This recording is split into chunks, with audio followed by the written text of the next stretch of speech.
Assalamu alaikum dear viewers and well wishers, welcome back to my YouTube channel Easiest English by Shahin sir. প্রিয় ষষ্ঠ সপ্তম অষ্টম ও নবম শ্রেণী শিক্ষার্থী বন্ধুরা, সেই সঙ্গে দশম শ্রেণী তোমরা যারা 2026 সালে এসএসসি পরীক্ষা দিবে, ওকে, তোমাদের সবার জন্য এই বেসিক ইংরেজি গ্রামারটি। ওকে, বেসিক ইংরেজি গ্রামার কিন্তু আসলে সব ক্লাসই একই হয়। হ্যাঁ, আমরা যেন ছোট থেকে বা নিজ ক্লাস থেকে ভালোভাবে শিখে আসি না, তারা বড় ক্লাসে গিয়ে এটাকে একদম অন্যভাবে দেখি, তাই না? টেনশনে কিছু নেই, তোমরা যে ক্লাসেই পড়ো না কেন, আমার এই বেসিক ক্লাসটা দেখো। আশা করব মডাল ভার্বসের উপরে তোমার যত ঝামেলা রয়েছে সব ক্লিয়ার হয়ে যাবে আজকে ইনশাআল্লাহ। ওকে প্রিয় শিক্ষার্থী, ভিডিও শুরু করছি। ভিডিও শুরু করার পূর্বে তোমাদের জানিয়ে রাখি 2025 শিক্ষাবর্ষে তোমরা যারা নবম শ্রেণীতে উঠেছো এবং দশম শ্রেণীতে উঠেছো, অর্থাৎ 2026 সালে এসএসসি পরীক্ষা দিবে, ওকে, তাদের জন্য আমার অনলাইন প্রস্তুতি ব্যাচে ভর্তি চলছে।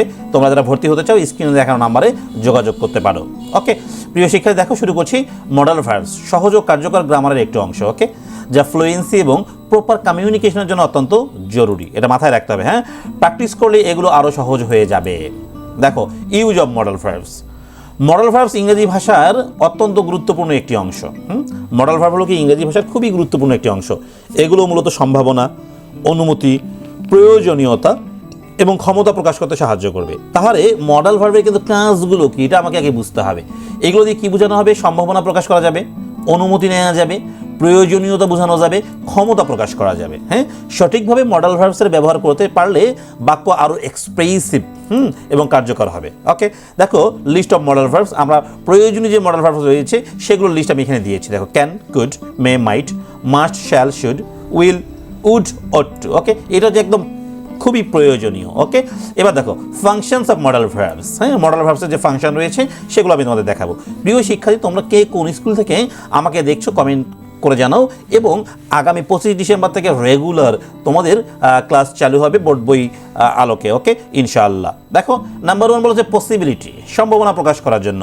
তাহলে আমরা সম্ভাবনা যখন প্রকাশ করবো সেখানে মাইট অথবা কুড দিয়ে প্রকাশ করতে পারি। তার মানে যখন আমরা বলতে পারি আজ বৃষ্টি হতে পারে, এটা সম্ভাবনা না? তাহলে আমরা বলতে পারি ইট মে রেইন টুডে। হ্যাঁ, সে ম্যাচটি জিততে পারে। হ্যাঁ, she could win the match. Okay, তার মানে বুঝতে পারছো ব্যাপারটা? যখন কোনো কিছু সম্ভাবনা বোঝানো হবে তখন আমরা কি ইউজ করব? মাইট অথবা কুড ইউজ করব। এবার দেখো নেসেসিটি অর অব্লিগেশন, প্রয়োজন বা বাধ্যবাধকতা। প্রয়োজন ও বাধ্যবাধকতা, তাই না? আমাদের প্রয়োজনই কিন্তু হচ্ছে নিজেকে ছোট করতেও বাধ্য করে, তাই না? অনেক সময় ওই যে বলা রয়েছে নেসেসিটি নোস নো ল। হ্যাঁ, আচ্ছা প্রিয় শিক্ষার্থী, দেখো যখন আমরা প্রয়োজন বা বাধ্যবাধকতা বুঝাবো তখন মাস্ট বা শুড ইউজ করব। যে কোনো একটা ইউজ করলেই চলবে। হ্যাঁ, যেমন তোমাকে নিয়ম মেনে চলতেই হবে।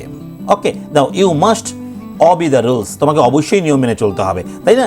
উই শুড, তাই না? তাহলে we should recycle the West, আমাদের বজ্র কী করতে হবে? পুনর্ব্যবহার করতে হবে বা ব্যবহার করা উচিত। তার মানে এটা কি উচিত অর্থ মানে প্রয়োজন, বাধ্যবাধকতা, তাই না? বুঝতে পারছো? এবারে দেখো, কোথাও যদি আমরা অনুমতি নিতে চাই, হ্যাঁ, তখন মে অথবা ক্যান ইউজ করতে পারি। যেমন may I use your phone, হ্যাঁ, আমি কি তোমার বা আপনার ফোনটি ব্যবহার করতে পারি? হ্যাঁ, may I come in sir স্কুলে যেমন বলো তোমরা। হ্যাঁ, you can enter the room, তুমি ঘরে ঢুকতে পারো। তার মানে এটাকে অনুমতি দেওয়া হচ্ছে। ওকে, তার মানে অনুমতি চাওয়া বা অনুমতি দেওয়া দুটার ক্ষেত্রেই ব্যবহার করা যেতে পারে কি মে অথবা ক্যান। এবার দেখবো আমরা অ্যাবিলিটি বা ক্ষমতা। মানে কোনো কিছু করতে পারা, এটাকে অ্যাবিলিটি বলা হবে। যেমন ক্যান বা কুড ইউজ করতে পারি আমি। আই ক্যান স্পিক 3 ল্যাঙ্গুয়েজেস, আমি 3টি ভাষা বলতে পারি, এটা আমার অ্যাবিলিটি, ক্ষমতা। Okay, he could solve difficult problem, সে কঠিন সমস্যা সমাধান করতে পারতো, তাই না? দেখো এখানে কুড ইউজ করা হয়েছে। ওকে, এবার দেখো প্রেডিকশন বা সার্টিনিটি, ভবিষ্যৎবাণী বা নিশ্চয়, যেটা আমরা বলি নিশ্চয়তা, তাই না? এখানে শ্যাল অথবা উইল ইউজ করতে পারবো। তোমরা এটা জানো, নর্মালি ভবিষ্যতের জন্য শ্যাল উইল ইউজ করি, তবে নিশ্চিতের ক্ষেত্রেও কিন্তু এটা ব্যবহার করা যায়, তাই না? It will be a great event, এটি একটি দারুণ ইভেন্ট হবে। হ্যাঁ, এটা হচ্ছে কি ভবিষ্যৎবাণী করা হলো। হ্যাঁ, দিস আইডিয়া শ্যাল সাকসিড, এই ধারণাটি কি হবে? সফল হবে, এটা কাউকে নিশ্চিত করা হয় আর কি। এবার দেখো মডাল ফর্মসের যে ভার্ব, মডাল ভার্বসের পরে টেন্স পরিবর্তন করো না। হ্যাঁ, সবসময় বেস ফর্ম রাখতে হবে। হ্যাঁ, তাহলে মডাল ভার্বের পরে সবসময় কোন ফর্ম রাখতে হবে বলে দেখি? বেস ফর্ম রাখতে হবে। আমি যদি একটা উদাহরণ বলি, আমরা একটা উদাহরণ কি, হাজার উদাহরণ আমার উপরে দেয়াই আছে। দেখো আমি দেখিয়ে দিই। বেস ফর্ম রেখেছি। দেখো কুড, কুডের পরে মেইন ভার্ব প্রেজেন্ট ফর্ম মানে বেস ফর্ম। ক্যানের পরে স্পিক বেস ফর্ম, তাই না? আবার দেখো ক্যানের পরে এন্টার বেস ফর্ম। আচ্ছা, মেয়ের পরে হচ্ছে এখানে ইউজ বেস ফর্ম, তাই না? শুডের পরে রিসাইকেল বেস ফর্ম, মাস্টের পরে অবি বেস ফর্ম। তাহলে আমরা একটা জিনিস বুঝবো যে হ্যাঁ, মডাল ভার্বের পরে সবসময় মেইন ভার্বের প্রেজেন্ট ফর্মই রাখতে হবে। ওকে, তাহলে প্রেজেন্ট টেন্স ইউজের ক্ষেত্রে আমরা কী করতে পারি? ক্যান অথবা মে। সো এইখানে মজার বিষয়টা মনে রাখবা, can present could past, may present might past, okay, shall present should past, will present would past, এভাবে মনে রাখলেই হয়ে যাবে। ক্লিয়ার? তাহলে প্রথমটা প্রেজেন্ট সেকেন্ডটা কী হবে পাস্ট। ওকে, তো সেক্ষেত্রে তাহলে আমরা এখানে কমন এটা বুঝতেই পারছি। তাহলে প্রেজেন্ট টেন্সে কোনটা হচ্ছে, পাস্ট টেন্সে কোনটা হচ্ছে। তাহলে পাস্ট টেন্সে দেখো কুড মাইট নিয়েছিলাম, আর ফিউচারের যদি কখনো প্রয়োজন পড়ে ওই উইল আর উডে আমি বলছিলাম উইল বলেছিলাম প্রেজেন্ট, উড বলেছিলাম কি পাস্ট। কিন্তু যখন তুমি ফিউচার বোঝাতে চাবা তখন উইল দিয়ে তুমি কি বুঝাবা, ফিউচার বুঝাবা, শ্যাল দিয়েও ফিউচার বুঝাবা। কি কথা বুঝতে পারছো? কারণ এইখানে উডটা কিন্তু পাস্টে ইউজ করা যাবে, উইলটা কিন্তু আবার প্রেজেন্টে ইউজ করা যাবে। সো এইখানে এই দুটো বিষয় মাথায় রাখতে হবে তোমাকে। হ্যাঁ, এবার কমন ইউনিটস আমরা যে ভুলগুলো করি। আচ্ছা দেখো, হি ক্যান টু সুইম, মনে রাখবা মডাল ভার্বের পরে অবশ্যই একটা মেইন ভার্ব প্রয়োজন। ওকে, আর এখানে টু নেওয়া যাবে না। Okay, she go home early, হ্যাঁ শি গো হোম আর্লি যদি নেই আমরা তাহলে এখানে নিতে হবে she must go home early. Okay, কারণ এখানে শি গো হোম যদি আমি ভুল হয়ে গেলো, শি হলো থার্ড পারসন সিঙ্গুলার, আমার গো না নিয়ে গোস নেওয়া লাগতো, অথবা পাস্ট হলে ওয়েন্ট নেওয়া লাগতো, তাই না? এবার দেখো, you may finish the project tomorrow, tomorrow যেহেতু বোঝানো হয়েছে ভবিষ্যৎ, তাই আমি এখানে মে ইউজ করতে পারি না। তাহলে এখানে আমি মে ইউজ করতে পারি না, তাহলে কি ইউজ করবো, মাস্ট। বুঝতে পারছো?